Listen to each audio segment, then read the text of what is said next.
Hi friends, welcome to my channel. చింటూను చూసి రోహిణి గది బయటకైతే వస్తుంది. అప్పుడే మీనా, బాలు ఇద్దరు కూడా రోహిణి మొహంలో కనిపించిన మార్పుని చూసి షాక్ అయిపోతారు. వెంటనే బాలు అయితే, అదేంటి పార్లరమ్మా, లోపలికి వెళ్ళేటప్పుడు వికసించిన పువ్వులా వెళ్ళావు, వచ్చేటప్పుడు వాడిపోయిన పువ్వులాగా అయిపోయావేంటి అని అడుగుతూ ఉంటే, ఇక పక్కనే ఉన్న మీనా కూడా చాలా ఆశ్చర్యంగా రోహిణి వంకే చూస్తూ ఉంటుంది. అంటే అది బాలు, నాకు ఇవాళ వర్క్ టెన్షన్ ఎక్కువ ఉంది, ఉదయం నుంచి తిరుగుతూనే ఉన్నాను, అందుకే కాస్త నీరసంగా ఉంది అని చెప్పేసి అంటూ ఉంటే, ఇక వెంటనే బాలు అయితే, మరి ఆవిడ ఏమన్నారు, ఇంతసేపు మాట్లాడవేంటి అని చెప్పి సందేహంగా అడుగుతాడు. అదే ఆ అబ్బాయి గురించి ఆవిడ చాలా బాధపడుతున్నారు, కాస్త ఓదార్చాన్లే అని చెప్పేసి అంటూ ఉంటే, ఏంటో నీకు ఆవిడేదో తెలిసినట్టున్నారు కదా, అందుకేనా ఎంతసేపు మాట్లాడావు అని చెప్పగానే, అబ్బే నాకు ఆవిడ ఎప్పుడూ తెలీదు, ఎప్పుడో మీనా ఫంక్షన్లో చూశాను, అప్పుడు మాత్రమే నాకు తెలుసు అని చెప్పేసి రోహిణి అయితే చెప్తూ ఉంటుంది. ఏంటో పాపం ఆ చిన్న పిల్లాన్ని వదిలేసి ఆ లత దుబాయ్కి వెళ్ళిపోయిందంట. అదే ఎలాంటిదో ఏంటో, నాకు తెలిసి అది కూడా మనోజ్ లాంటిదే అవ్వుంటుంది. ఎందుకంటే వాడు కూడా వాడి సుఖం కోసం ఎదుటి వాళ్ళు ఏమైపోయినా పర్వాలేదు అని అనుకుంటాడు. వాళ్ళ అత్త కూడా అలాంటిదే ఉంటుంది. అందుకే ఈ పిల్లాడు ఇక్కడ ఎన్ని బాధలు పడుతున్నా పిల్లాడిని వదిలేసి ఆ దుబాయ్లో ఎంజాయ్ చేస్తుంది అని చెప్పేసి అనగానే, అప్పుడే ఇక రోహిణి అయితే, అదేంటి బాలు అలా అంటావు, తను అక్కడ దుబాయ్లో కష్టపడుతూ ఉండి అన్నీ పంపిస్తేనే కదా వీళ్ళు ఇక్కడ సుఖంగా ఉండగలుగుతున్నారు అని చెప్పేసి అంటూ ఉంటే, ఏంటి పార్లరమ్మా, ఏదో దగ్గరుండి నువ్వన్నీ చూసినట్టే మాట్లాడుతున్నావేంటి అని చెప్పేసి బాలు అంటే, అంటే నేను లోపలికి వెళ్ళినప్పుడు ఆవిడ అన్నీ చెప్పారు అని చెప్పేసి రోహిణి అంటుంది. మీరేంటి ఇంకా ఇక్కడే ఉన్నారు, వెళ్ళలేదేంటి అని చెప్పేసి రోహిణి అయితే అడుగుతూ ఉంటుంది. మేము వెళ్తాంలే, కానీ అయినా మీకు ఎక్కువ పనులు ఉంటాయి కదా, అసలే మీరు షాప్ పెట్టారు, లక్షల్లో మీకు వ్యాపారం జరుగుతుంది, మాలాంటి కూలి పని చేసుకునే వాళ్ళు ఎప్పటికి వెళ్తే ఏమైంది అని చెప్పేసి మీనా అయితే అంటుంది. ఇక మీనా అన్న మాటలకి రోహిణి అయితే ఇంకా ఏం మాట్లాడకుండా అక్కడ నుండి వెళ్ళిపోతుంది. వెంటనే బాలు అయితే, భలే చెప్పావు మీనా, నువ్వేమో పార్లర్ అమ్మకి, నేనేమో ఆ మనోజ్ గాడికి బాగా ఇచ్చి పడేశాం కదా అని అంటుంటే, అవునండి, ఆ మాత్రం ఇవ్వకపోతే ఎలాగా, ఇంట్లో మనల్ని ఎలా ఆడుకుంటున్నారు వీళ్ళు, అప్పుడప్పుడు వీలైనప్పుడు ఇలా అంటూ ఉండాలి అని చెప్పేసి మీనా అంటుంది. ఇక వాళ్ళిద్దరూ చింటూకి ఎలా ఉందా అని చెప్పేసి లోపలికైతే వెళ్తారు. అప్పుడే ఇక చింటూని లేపుతూ ఉంటాడు బాలు. చింటూ చింటూ అని చెప్పేసి గట్టిగా అరుస్తూ ఉంటే, ఇక మీనా అయితే, మీరు ఆగండి, మీ అన్నయ్యని లేపినట్టు లేపుతారేంటి, ఆ చిన్న బాబుని పట్టుకుని, అమ్మ చింటూ, చిన్న చింటూ అని చెప్పేసి మీనా కూడా లేపుతూ ఉంటుంది. ఇక వెంటనే నానమ్మ అని చెప్పేసి అరుస్తూ ఇక చింటూ అయితే స్పృహలోకి అయితే వస్తాడు. ఎవరు నానమ్మ అని అంటుంటే, అదేనమ్మా బాలు అంకులు, మర్చిపోయావా, నిన్ను కారులో తిప్పాడు కదా, పక్కనేనేమో మీనా ఆంటీ ఉంది అని అంటుంటే, అవునా అంకుల్ మీరు ఎలా ఉన్నారు అని చెప్పేసి అడుగుతూ ఉంటే, బాగానే గుర్తుపట్టావురా, నన్ను కారులో తిప్పింది నువ్వు ఇంకా మర్చిపోలేనట్టున్నావు, ఏంటి అంకుల్ మీరు జూలో పనిచేస్తున్నారా ఏంటి అని అంటుంటే, అవునవును, ఆ జూలో నేను పులిని, మిగతా వాళ్ళందరూ రకరకాల జంతువులన్నీ కూడా నా చుట్టూ తిరుగుతూ ఉంటాయి అని అంటుంటే, ఇక వెంటనే పక్కనే ఉన్న మీనా అయితే, మీరు ఊరుకోండి, ఇక్కడ కూడా పరాచకాలేంటి, చింటూ ఇప్పుడు ఎలా ఉందమ్మా అని చెప్పేసి మీనా అయితే అడుగుతూ ఉంటుంది. ఆంటీ చాలా నొప్పిగా ఉందంటే, ఇక్కడ ఉండాలంటే నాకు చాలా కష్టంగా ఉంది అని అంటూ ఉంటే, ఇక ఇంతలో డాక్టర్ అయితే అక్కడికి వస్తాడు. ఏమ్మా చింటూ ఎలా ఉంది అని చెప్పేసి అడుగుతూ ఉంటే, ఇక చింటూ అయితే ఏమీ మాట్లాడు. ప్రమాదం అయితే ఏమీ లేదమ్మా, మీరు కరెక్ట్ టయానికి హాస్పిటల్కి వచ్చారు, కానీ 2 రోజులు ఆ కళ్ళకు కట్టిన గంతలు తీయకుండా ఉంటే చింటూకి ఎలాంటి ఇబ్బంది ఉండదు, తర్వాత 2 రోజుల తర్వాత ఆ కుట్లన్నీ ఇప్పేసి నేను గంతలు తీసేస్తారు అని చెప్పేసి అంటూ ఉంటే, మీరు వెళ్ళిరండమ్మా, మీరు ఇవాళ ఇక్కడ ఉండాల్సిన అవసరం లేదు, కుట్లిప్పి రోజున రండి అని చెప్పేసి అక్కడి నుండి వెళ్ళిపోతాడు డాక్టర్. ఇంతలో బాలుకైతే ఫోన్ వచ్చి బయటికి వెళ్తాడు.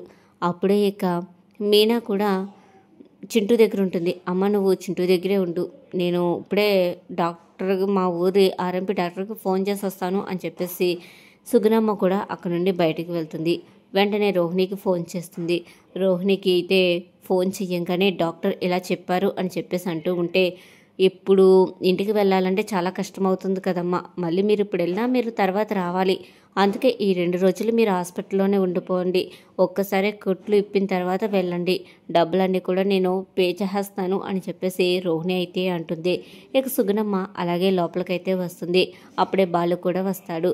బాలు ఇక మీనాని తీసుకుని రా మీనా ఇంటికి వెళ్దాం అని చెప్పేసి అంటూ ఉంటే ఇక వెంటనే ఇక సుగుణమ్మ అయితే అదే బాబు, డాక్టర్ గారు 2 రోజుల తర్వాత రమ్మన్నారు కదా, మేము అస్తమాను తిరగాలంటే నా వల్ల అవ్వట్లేదు, నాకు ఒంట్లో బాగోట్లేదు, అందుకే ఈ 2 రోజులు హాస్పిటల్లోనే ఉండిపోతాం అని చెప్పేసి సుగుణమ్మ అయితే చెప్తుంది. వెంటనే బాలు అయితే భలే చెప్తున్నారండి, ఈ 2 రోజులు ఆ చింటూ ఈ హాస్పిటల్లో మందుల వాసన మధ్యన ఉండాలంటే చాలా ఇబ్బంది పడతాడు, అలాగొద్దు మా ఇంటికి తీసుకెళ్తాను అని చెప్పేసి అంటుంటే సుగుణమ్మ అయితే ఒకసారిగా షాక్ అయిపోతుంది. అదేంటి మీ ఇంటికా అని చెప్పేసి సందేహంగా ఆలోచిస్తుంది. అదేంటండి నేను ఎక్కడికో పక్కనూరు ఏం తీసుకెళ్తానంటలేదు, మా ఇంటికే ఇక్కడ దగ్గరలోనే ఉంది కదా అని చెప్పేసి అంటుంటే మీ ఇంట్లోనే చాలామంది ఉన్నారు కదా, మళ్ళీ మేము ఎందుకు మీకు శ్రమ అని చెప్పేసి అంటూ ఉంటే ఇక వెంటనే మీనైతే ఆయన చెప్పాక ఇంకా ఆయన ఒప్పుకోరు, మీరు రావాల్సిందే అని చెప్పేసి పట్టుపట్టి ఇద్దరిని కూడా తీసుకువెళ్తారు. తర్వాత రోహిణి అయితే ఫోన్ చేస్తుంది. సుగుణమ్మ అయితే ఫోన్ ఎత్తదు. తర్వాత హాస్పిటల్కి ఫోన్ చేసి వాళ్ళు డిశ్చార్జ్ అయిపోయారని అయితే తెలుసుకుంటుంది. చాలా టెన్షన్గా అయితే ఉంటుంది. అప్పుడే మనోజ్ అయితే రా రోహిణి భోజనం చేస్తామని అంటుంటే నాకు ఆకలిగా లేదు అని చెప్పేసి అంటున్నా కూడా మనోజ్ వినిపించుకోడు. రా రోహిణి తిందాం పద, మళ్ళీ మనం వెళ్ళాలి కదా షాప్కి అని అంటుంటే ఎన్నిసార్లు చెప్పాలి నీకు, నీకు అర్థం కావట్లేదా, ఒకసారి చెప్తే అని చెప్పేసి చాలా సీరియస్ అవుతుంది. ఇక మనోజ్ ఏంటి రోహిణి అలా ఉన్నావు, ఏంటో నువ్వు హాస్పిటల్కి అని చెప్పి వెళ్ళావు, అప్పుడు వెళ్ళొచ్చిన కాంచి చిరాగ్గా అనిపిస్తున్నావేంటి అని చెప్పంగానే రోహిణి కాస్త కుదుటపరుచుకుని అదేమీ లేదులే కొంచెం తలనొప్పిగా ఉంది, నేను వస్తాను నువ్వు వెళ్ళు అని చెప్పేసి మనోజ్ని అయితే పంపిస్తుంది. ప్రభావతి అయితే నానా కష్టాలు పడి వంట అయితే చేస్తుంది. చేసిన తర్వాత మనోజ్ అయితే డైనింగ్ టేబుల్ దగ్గరికి వస్తాడు. అప్పుడే శృతి రవి కూడా వస్తారు. భోజనం చేసిన తర్వాత సత్యం అయితే మీ అమ్మ ఇవాళ వంట చేసిందిరా, చాలా కష్టపడి తినొచ్చాను, మీరు కూడా తినాలి తప్పదు మరి, చాలా కష్టపడి చేసింది కదా అని అంటుంటే ఏం చేయను మరి, అది ఎక్కడ వంట చేయాలని చెప్పేసి దాన్ని హాస్పిటల్ వంకెట్టి తీసుకెళ్ళిపోయాడు బాలుగాడేమో, ఇప్పుడు మరి నేను వంట చేయకపోతే ఎవరు చేస్తారు అని చెప్పేసి అంటుంటే శృతి కూడా అంటే మీరు వంట చేస్తారా అని అడుగుతుంటే రండమ్మా మీరు కూడా భోంచేద్దరు కానీ అని చెప్పేసి అంటుంటే ఇక వెంటనే రవి అయితే మేము ముందే చెప్పుంటే మేము బయట తినొచ్చే వాళ్ళం కదా అని చెప్పేసి ఒకసారిగా షాక్ ఇస్తాడు. అప్పుడే శృతి అయితే నవ్వుకుంటూ ఉంటుంది. అంకుల్ ఇప్పుడు తినాల్సిందేనా, డేర్ చేయాల్సిందేనా అని అంటుంటే తప్పదమ్మా, ఈ ఒక్కసారికి మనకి తప్పదు తినాలి మరి, చేసింది కదా అని చెప్పేసి సత్యం అయితే అంటాడు. ఇక ఈలోపు ఇలా మాట్లాడుతూ ఉంటే ఇక అక్కడికైతే మీనా వస్తుంది. మీనాని చూసిన ప్రభావతి అయితే వచ్చిందండి వయ్యారి, పొద్దున పోయి ఇప్పుడు వచ్చింది, ఏవే హాస్పిటల్కి వెళ్ళడానికి ఎంత సమయం పట్టిందా అని, నీకంటే డాక్టర్ ఏం మీ చుట్టం నా చుట్టం కాదు, అక్కడ అవ్విన టయానికే కదా పంపిస్తారు అని చెప్పేసి మీనా చెప్తూనే రండమ్మ మీరు అని చెప్పి సుగుణమ్మని లోపలికైతే పిలుస్తుంది. సుగుణమ్మని చూసి ఇక రోహిణి గుండె జారిపోతుంది. ఏంటి ఈవిడ ఎక్కడో చూసినట్టుందే, అవును ఈవిడ అప్పుడు ఫంక్షన్కి రోహిణి తప్పిపోయినప్పుడు ఈవిడే కదా హెల్ప్ చేసింది అని చెప్పేసి ప్రభావతి చూస్తుంటే అప్పుడే మనోజ్ కూడా చాలా సంతోషపడతాడు సుగుణమ్మని చూసి.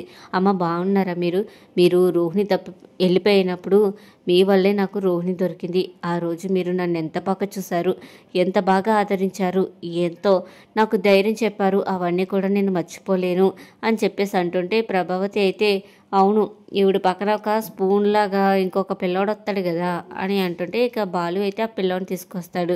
ఇక కట్లు చూసిన సత్యం అయితే ఏంట్రా ఏమైందిరా అని చెప్పేసి అడుగుతూ ఉంటాడు. మనోజ్ కూడా అలాగే అడుగుతాడు. ఇక జరిగిందంతా కూడా చెప్తారు. అయ్యో అలా జరిగిందా అని చెప్పేసి అంటుంటే అవునవును మీరు హాస్పిటల్కి వెళ్ళకుండా ఎక్కడికి ఎందుకు వచ్చారు అని అంటుంటే కుట్లు తీసేదాకా కూడా వీళ్ళు ఇక్కడే ఉంటారు, ఇది నా మాట తప్పడానికి లేదు అని చెప్పేసి అంటుంటే ప్రభావతి అయితే మీకే గతి లేదు ఇక్కడ, ఇక వేరే వాళ్ళని తీసుకొస్తే నేను ఎలా ఒప్పుకుంటాను, ఉండడానికి వీల్లేదు, ఎవరిని పడితే వాళ్ళని ఎలా తీసుకొస్తారు అని చెప్పేసి ప్రభావతి మండిపడిపోతూ ఉంటుంది. ఈ ఇల్లు నాది, ఈ ఇంట్లో హక్కు ఉంది అని చెప్పేసి అంటుంటే సత్యంకి చాలా కోపం వస్తుంది. ఈ ఇంట్లో నీకు మాత్రమే హక్కు లేదు, మా నాన్నకు కూడా హక్కు ఉంది అని చెప్పంగానే ఇంకొక మాట మాట్లాడావంటే నీ బట్టలన్నీ కూడా బయట పడేసి నిన్ను కూడా బయటికి గింటేస్తాను, లేదా ఈ ఇంట్లో నువ్వు మాత్రమే ఉండు, నేను నా కొడుకులు అందరం కూడా అద్దెంట్లోకి వెళ్ళిపోతాము, ఒక్కదాన్ని ఇల్లు మీదేసుకుని ఊరేగదు కానీ అని చెప్పేసి సత్యం అంటే ఇక ప్రభావతి అయితే నోరు మూసుకుంటుంది.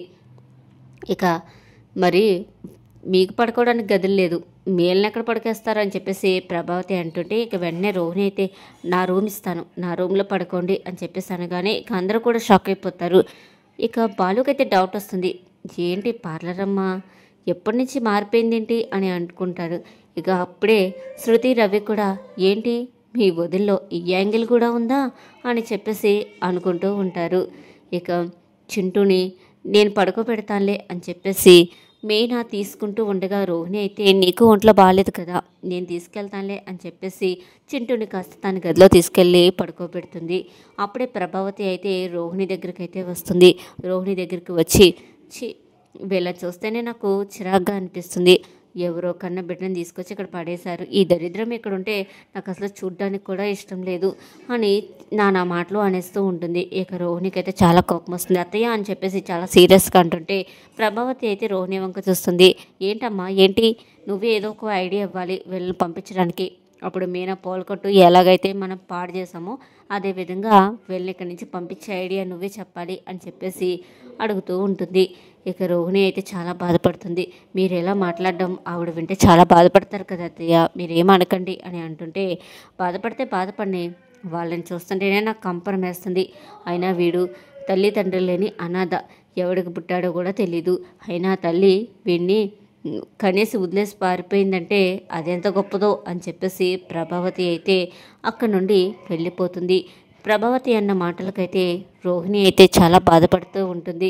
నా వల్లే కదరా ఇదంతా, నేను పెళ్లి చేసుకోకుండా నిన్ను నా దగ్గరే ఉంచుకుంటే బాగుండు, నేను సంపాదించిన సంపాదనతోనే నిన్ను బాగా చూసుకుంటే చాలా బాగుండేది, కానీ నా లైఫ్ బాగుంటుంది, నా లైఫ్ బాగున్న తర్వాత నిన్ను నా లైఫ్లో తెచ్చుకోవాలని అనుకున్నాను, కానీ అది జరుగుతుందో జరగదో అని ఒక పక్కన డౌట్ వస్తుంది, కానీ నేను ఇలా చూస్తుంటే నా మనసు తట్టుకోలేకపోతుంది అని చెప్పేసి రోహిణి అయితే చాలా బాధపడుతూ ఉంటుంది.